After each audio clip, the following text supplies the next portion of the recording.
مرصع د خوشحال خان خټک 1413 او 1488 د افضل خان خټک 1415 یا 1416 بن اشرف خان هجی 1415 یا 1495 په قلم لیکل شوی تاریخ دی چې اقتصابات هرني جورج راورسي 1815 او 1906 میلادي په ګلشن روکي او دغه راز ټامسن پاټریک هیوز 1888 او 1911 په کلي د افغانه کې اخیستی دی.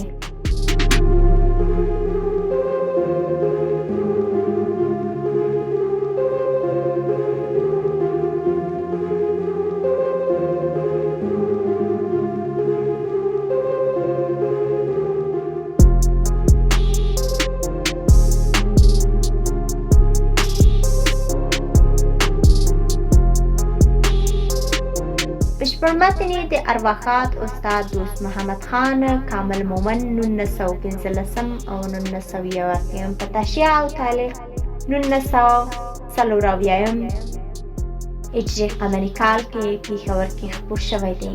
افضل خان خټک د اشرف خان هجي زوی او د ستر خوشحال خان خټک بابا لمسی و چې د پښتونخوا په اکوره کې زیږېدلی و. د ده تعلیم او تربیت په لوړه کچه شوی، خو د بده مرغه خبره دا ده چې د دې پیدایښت په وخت کې د نیکه په هند کې د اورنګزیب په زندان کې قید او چې د 19 کلونو زلمی شو، نو پلار یې اشرف خان هجي په 1092 هجري کې د خپل ورور بهرام خان د سازشونو له کبله د هند جنوب بیجاپور ته په زنځیرونو کې تړلی ولېږدول شو او د 14 کلونو قید وروسته په بیجاپور کې وفات شو. د افضل خان خټک زیاته روزنه د نیکه خوشحال خان خټک کړې ده. د افضل خان خټک چې لا تنې ځوان و، تور او قلم یې راواخیستو ځکه چې دا د دوی د کورنۍ میراث و. په کال 1091 هجري کې 12 کلنۍ په عمر د خپل نیکه سره د ډوډۍ کلا فتح کړه.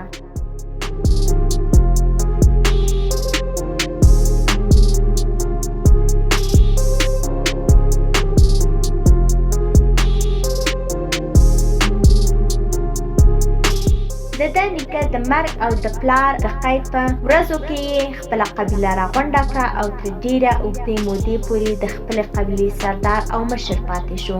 افضل خان خټک د مړینې په کال کې اختلاف دی، البته 1153 هجري کال د مړینې کال ګڼل کېږي. د ده قبر د زیارت کاکا صاحب رحمت الله علیه په هدیره کې دی. افضل خان خټک ډېر اوچت پاتې ادیب، مورخ، شاعر او مفسر. د هغه په کتابونو کې تاریخ مرصع، علم خاني دانش چې د انوار ساحلي ژباړه ده او عرفاني تفسیر شامل دی.